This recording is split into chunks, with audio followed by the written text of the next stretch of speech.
Dicen que todo imperio comienza con un riesgo, pero nunca hablan de cómo terminan la mayoría de ellos. Mi nombre es Jonathan Miles.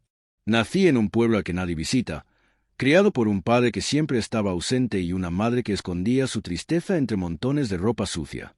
No tenía herencia, ni conexiones, solo una ambición tan ardiente que no podía dormir hasta el amanecer. Me mudé a la ciudad con un teléfono roto, 2 camisetas y una promesa que me hice a mí mismo. A los 30 años, no seré pobre, aunque tenga que quemar todo mi interior para conseguirlo. Trabajé. Dios, cómo trabajé. Mientras los demás se emborrachaban los viernes, yo aprendí a programar por mi cuenta con una conexión Wi-Fi prestada. Mientras ellos se iban a dormir, yo me quedaba despierto persiguiendo números, clientes, contratos, posibilidades. Vivía de fideos instantáneos, café de $1 y la idea de que algún día nunca más tendría que hacer presupuestos. Y entonces empezó a funcionar. Un cliente se convirtió en 5. 5 en una cartera de clientes. Una cartera de clientes en una agencia. A los 25 años, tenía mi propia oficina. A los 26, estábamos en 3 ciudades. Y a los 27, tenía 2 apartamentos, un coche de lujo, una novia con 200,000 seguidores y un negocio valorado en casi $9 millones. La gente empezó a llamarme brillante. Los periodistas me pedían entrevistas. Mi madre lloró cuando me vio en la portada de una revista de tecnología. Yo no lloré. Creo que ya no podía. En algún lugar, entre todo el ruido y las noches de trasnochar, había apagado esa parte de mí. La parte que sentía cosas. Era martes. ¿No lo es siempre? Esperas que tu vida se derrumbe en una noche dramática y tormentosa. Pero no. Ocurre en pleno día, cuando acabas de servirte un café y te sientas en tu escritorio. La llamada llegó a las 12:14 de la tarde. Número desconocido. Casi no contesto. La voz al otro lado era lenta, ensayada. Legal. S.R. Miles, lamentamos informarle. Y en 12 frases, todo lo que había construido empezó a derrumbarse. Una demanda. Propiedad intelectual. Un antiguo empleado al que una vez confié contraseñas, código fuente, sistemas, todo. Me acusaba de robar lo que yo mismo había creado. ¿La ironía? Yo había construido los cimientos, pero no los había protegido. Confié demasiado, delegué demasiado, estaba demasiado ocupado siendo la cara visible como para mirar detrás del telón. Me quedé mirando la pared de cristal de mi oficina, observando cómo la ciudad se movía debajo de mí como si nada pasara. Pero por dentro, sentí la primera grieta, ese sutil cambio, como si el suelo bajo tus pies ya no fuera piedra, sino agua. Llamé a mi abogado. Llamé a mi cofundador. Ambos me dijeron lo mismo. Esto no pinta bien. Presentamos contrademandas. Emitimos comunicados. Pero el daño ya estaba hecho. Los clientes empezaron a marcharse. Nuestros inversores se quedaron en silencio. Uno a uno, dejaron de devolver las llamadas. Mi novia, la que tiene 200,000 seguidores, publicó un comentario que decía: crecer es saber cuándo dejar ir. No me etiquetó. Esa noche, me senté solo en la oficina, sin luces, solo con el brillo de la pantalla de mi portátil, mirando cómo los números se teñían de rojo, mirando cómo algo que amaba se ahogaba lentamente. Y lo peor, que todavía creía que podía arreglarlo. La gente cree que perderlo todo es algo estrepitoso. Un choque, un estruendo, una explosión. Pero la verdad, es un ahogamiento lento, una erosión silenciosa. Un día, te das cuenta de que tu asistente no responde los correos electrónicos. Al día siguiente, tu casero te llama y te pregunta cuándo vas a pagar el alquiler. Luego, tu abogado empieza a usar palabras como acuerdo y rendición en la misma frase. Dejé de mirar mis cuentas bancarias. Dejé de contestar a números desconocidos. Dejé de dormir en mi cama. En su lugar, empecé a quedarme cada vez más tarde en la oficina, fingiendo que aún quedaba trabajo por hacer.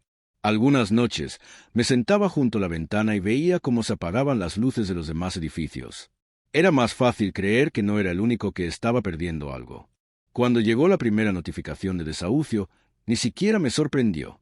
Solo era un trozo de papel, doblado cuidadosamente como una carta de renuncia a la vida. Metí lo poco que me quedaba en mi coche, un BMW plateado que había comprado en su día para recompensarme. En aquel entonces olía a éxito. Ahora olía a miedo. Me dije a mí mismo que era algo temporal. Unas semanas. Un capítulo corto.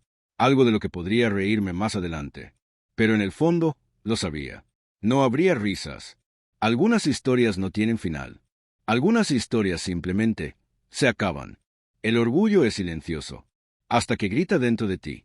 No se lo conté a nadie. Ni a mis amigos. Ni a mi madre. Ella seguía pensando que dirigía una empresa. Seguía enviándome enlaces a charlas con notas como, «Esto me recuerda a ti». No podía soportar decirle que me duchaba en gasolineras y dormía con el asiento reclinado. No podía dejar que supiera que me lavaba los dientes con agua embotellada en aparcamientos. Le decía a la gente que estaba viajando ligero. Que estaba entre apartamentos. Publicaba fotos antiguas de conferencias y restaurantes, fingiendo que seguía en ese mundo. Pero todas las noches volvía al mismo aparcamiento detrás de una tienda de comestibles cerrada. Mi coche era ahora mi oficina. Mi cocina. Mi ataúd con ventanas. El orgullo te impide pedir ayuda. El orgullo te hace creer que salir del infierno debe hacerse en silencio, con nobleza, sin testigos. Pero la verdad, el orgullo no te salva. Solo te hace compañía mientras te ahogas. Había momentos en los que me quedaba mirando mi teléfono durante horas, pasando por nombres a los que no había llamado en años. Pero nunca pulsaba el botón de llamar. No podía soportar el sonido de alguien diciendo, «¿Qué te ha pasado?», porque no sabía cómo responder. Todavía no lo sé.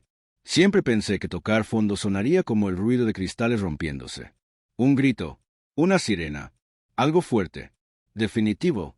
Pero la verdad es que tocar fondo es silencio. Es el sonido de la nada, el zumbido de la batería de tu coche después de apagar el motor, el suave goteo de la condensación de un vaso de comida rápida que terminaste ayer, el dolor sordo en la espalda por dormir en la misma posición 4 noches seguidas. Tocar fondo es ver cómo el indicador de gasolina baja de 1/4 y darte cuenta de que solo te quedan $6. Tocar fondo es elegir entre gasolina y comida sabiendo que ahora ambas cosas son un lujo. Una noche llovió. Mucho. Me acurruqué en el asiento trasero, usando una sudadera como manta. Y por primera vez en años, lloré. No era el tipo de llanto que se hace para buscar compasión. Era el tipo de llanto que se hace cuando tu alma ya no tiene piel. Cuando duele simplemente existir. Y cuando finalmente dejé de llorar. Miré al techo del coche, parpadeando entre lágrimas. Y susurré. ¿Esto es todo? No era rabia, ni siquiera miedo. Solo agotamiento. No obtuve respuesta, pero el silencio me pareció sincero. Esa noche tomé una decisión. No era nada grandioso. Solo esto, volver a intentarlo. Un paso, una llamada, una respiración. La recuperación no es como en las películas. No hay música triunfal, ni aplausos. Solo decisiones silenciosas que nadie ve. Como levantarse temprano, incluso cuando no hay nada por lo que levantarse. Como solicitar trabajos que parecen estar a miles de kilómetros de donde estabas antes. Como decir, sí, necesito ayuda y tragarse la vergüenza que eso conlleva. Una mañana aparqué el coche frente a un refugio. Me quedé allí sentado durante 20 minutos antes de entrar. Una mujer que estaba en el mostrador me miró a los ojos y no se inmutó. No vio fracaso. Vio hambre. Del tipo bueno. El tipo de hambre que dice, todavía quiero vivir. Ese día, conseguí una comida caliente, y una lista impresa de personas que podrían ayudarme. Eso fue todo. No hubo magia. No hubo un regreso millonario. Solo una lista. Empecé a aceptar trabajos independientes de nuevo. Diseño, programación, redacción. No ganaba mucho, pero ganaba. Ahorré lo suficiente para alquilar una habitación. Luego, un ordenador portátil. Después, un abono de autobús. Volví a aprender a vivir con poco, a vivir despacio. Hablé con mi madre por primera vez en 8 meses. No me hizo preguntas. Solo dijo, me alegro de oír tu voz. Nunca volveré a tener lo que tenía a los 27 años. Los titulares, el apartamento, el ego. Pero ahora tengo algo más. Algo que el dinero no puede comprar. Paz. Porque cuando lo pierdes todo, descubres lo que realmente importa. Y la mayor parte nunca estuvo en tu cuenta bancaria.